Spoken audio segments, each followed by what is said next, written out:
Hi everyone, thank you for coming to Art Atrium. First of all, I'd like to acknowledge the traditional owners of the land and pay respect to the elders, past, present and emerging. Today we have an exhibition from Maningrida. In a way, it's been a long time coming. We had our first exhibition from Maningrida about 10 years ago, and I've been meaning to organize another one for a little while, and I was going to go to Maningrida 3 years ago. I had to cancel 3 times because of COVID. The border is closed every time I was going to go, and finally I managed to make it in July last year, and it was great to. I actually haven't seen the new art center next to the airport, since it's open. The last time I went was still the old place, and so it was great to catch up with them again and organize this exhibition. So we have 4 artists from Maningrida who's exhibiting in this exhibition.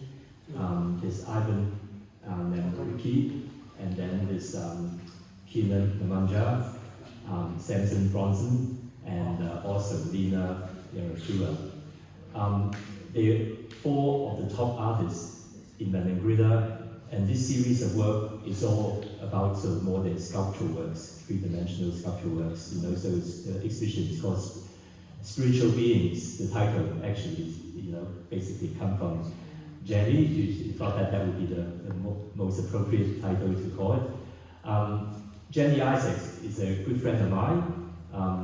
We've known each other for a long time. I've been an art collector. I've been into art for a long time, and I always know that. I've read a lot of her books. She's written lots of books on Aboriginal art and culture.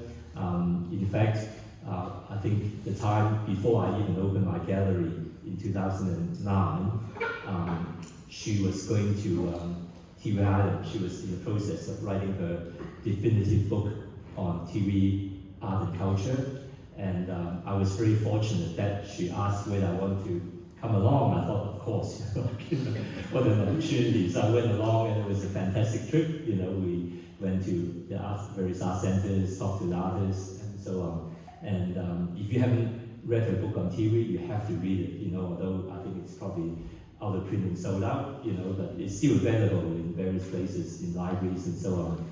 I'm also involved with Jenny, with Aboriginal Balance Foundation.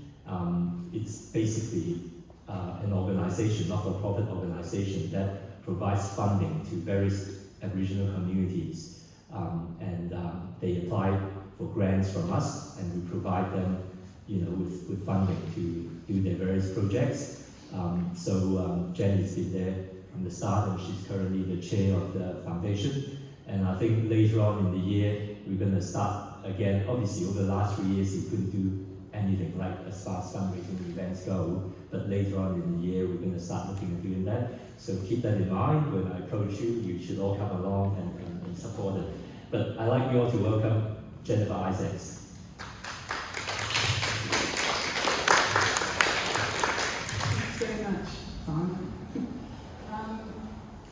I'm not sure what sort of group comes to this, because traditional Aboriginal art from remote communities who still have their full languages, religion and passion about life are rare now. They've become almost unfashionable in contemporary art collections, regarded as the past ethnographic emphasis of anthropologists and that sort of thing.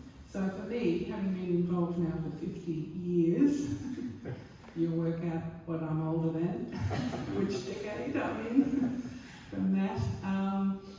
It's a pure delight, because particularly Maningrida has always been the ones who, if you can use a musical analogy, are just the aria singers of traditional ochre painting and carving and bark paintings. So this is just a minimalist, beautifully laid out architectural dream to walk in here. I'm used to the other way we used to do it, where we would put all the meanings together in groups, just as the artist thought of them, because they're figures, spirit figures that live in the forests. Some of them are malevolent and some of them are kind, but most of them are to be avoided. Hence the strangeness of the bodies, because in these old-fashioned exhibitions we used to do, and I keep urging Simon to take over the whole gallery and do it again, a sort of, you know, what's it called? Nostalgia, anyway, where we used to bring in endless pot plants and put things raised in sand, so there were like groups of figures peeping at you as you walk through it. And that's what I still feel when I look at all the meanings and faces. However, they are superb contemporary art and stand on their own as they are here, displayed so perfectly and simply. I'll start with the memes because we've got a lot of them. These are the figures all on this wall and all on that wall, and down there with the three major artists exhibiting. Because the memes were the first time they jumped from old-fashioned bark paintings in the early years when they used to do it for suitcase size, so anyone who bought one would buy one from the administration office, and it was designed to fit in the suitcase for taking home. So they never had an opportunity to really explore their imagination at that size, although there are some wonderful little early bark paintings from the area. If ever you go through the museum or the art gallery has a big display. But the mimes in wood in particular were first of all done by a man called Crusoe Gunningbal. He was the only one who made them. And they were his dreaming, if you like to use a general word. He would talk about them, sing about them. He just basically lived with them in his head. And he was a skinny, tall man, as tall as me, and had this quizzical little face where his eyes were glazed and he was always staring into the distance. He wouldn't look at you, he would just talk in poetry and weirdness, you know. And so he was the meme man.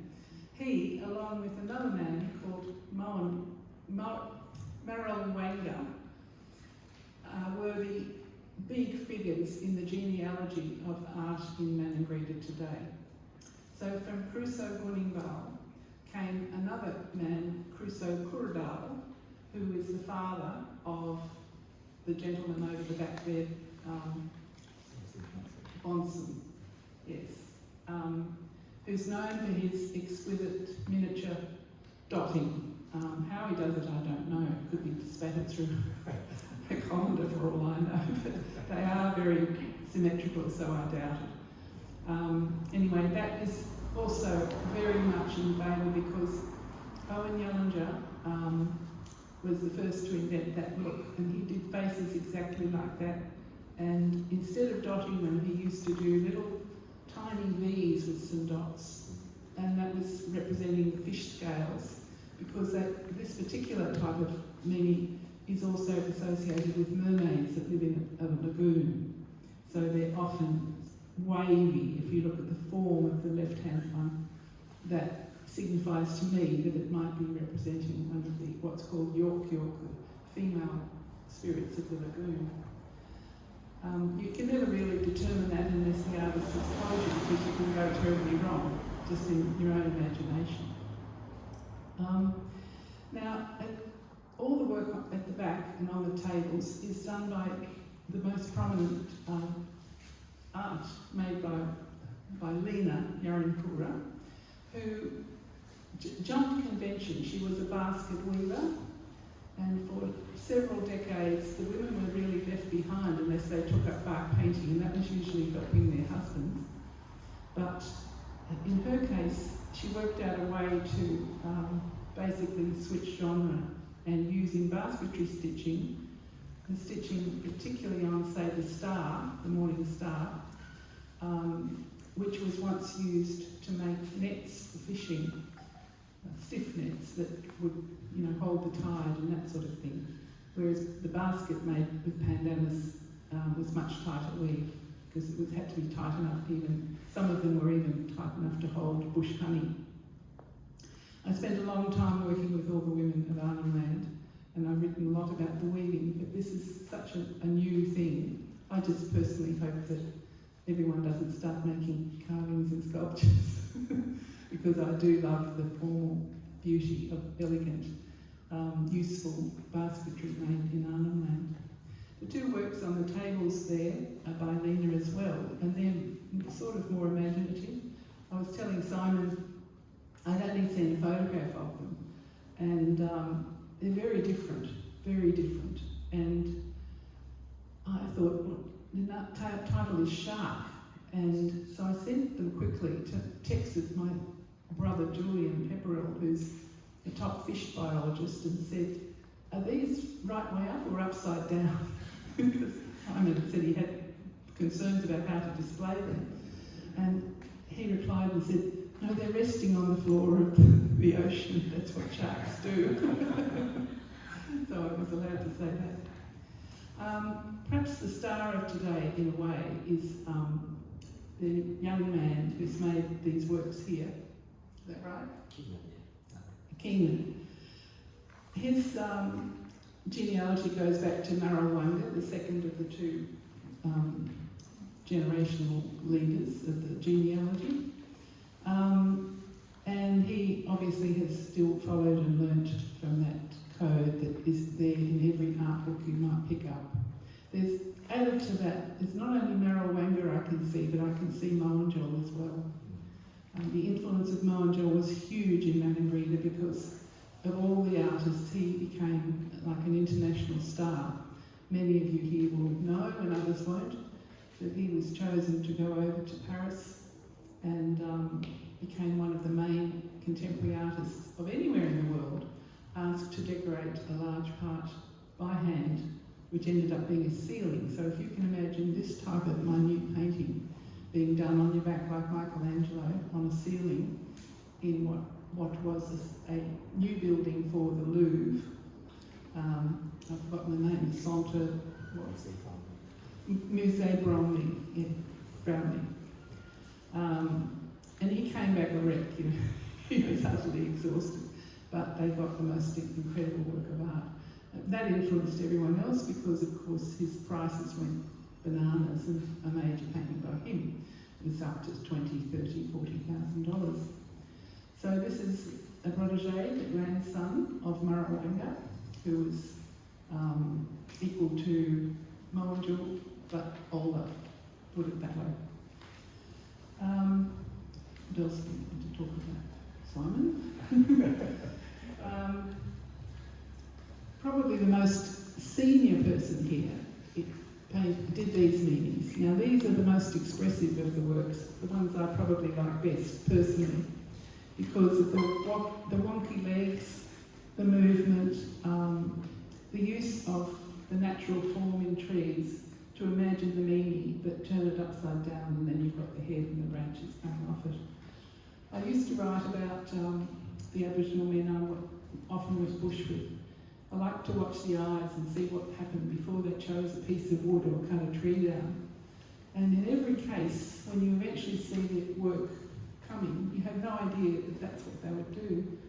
And the answer was often looking at me as though I was an idiot. That was common for the question. It would be, yeah, we can see it. You Ballender, you can't see.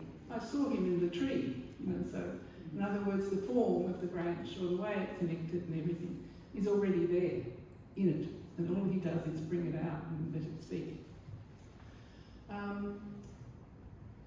His father, Marawanga, the father of help me, Ivan. This is what COVID does to you. You lose names when you want them. It's COVID, it's not dementia, don't worry. Marawanga, I used to work in little galleries that were the early forms, Aboriginal arts and crafts type things. I would do that when I was having children and come in and be their expert talking like now. But in particular, Ivan's father had discovered, or he knew from religion and content in the earth, where the ochres and where the colours were, and he owned those spots and no one else could dig them. That was the most huge and important aspect of trade within the clans and between clans on different lands. So there was one colour that I don't see anywhere here, and I've never seen since he died, on a bark painting, because it had a metallic purple, and deep red. It's as though you've mixed filings in with ochre, and you'd move and those particular cross hatchings would shimmer. And we only use that in paintings associated with the rainbow serpent, because of course the shimmer of the scales on the back of the snake. And that was what was coming out, particularly that spiritual feeling, but also an entity into the room. So that's an interesting point. I noticed that aspect has disappeared, along with the market and many people perhaps disinterest in the fact that these are religious objects and connect in that way to the land. And it's about time we started thinking differently. That's my opinion, because that's one of the biggest wells of poetry that we have as a nation. Thank you. Thank you, Jenny. It's a very informative talk. I'm sure all of us will get a lot out of that. So continue to enjoy the exhibition, and if you're interested to have a piece of Maningrida in your place, come and see me. Thank you.